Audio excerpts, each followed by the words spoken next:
Che poi guarda tutto il crollo dove ha interessato anche tutta questa zona. Sì.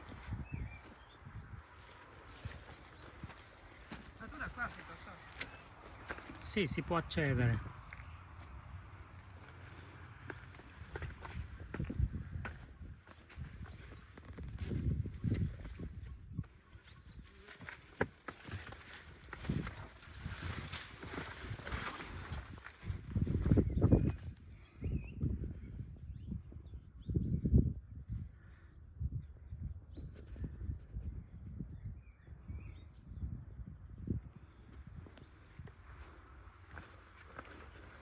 Qua sono tutti i resti del crollo,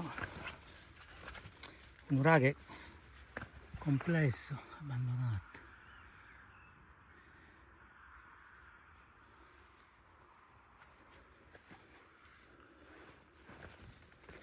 Vediamo un po' più dall'esterno.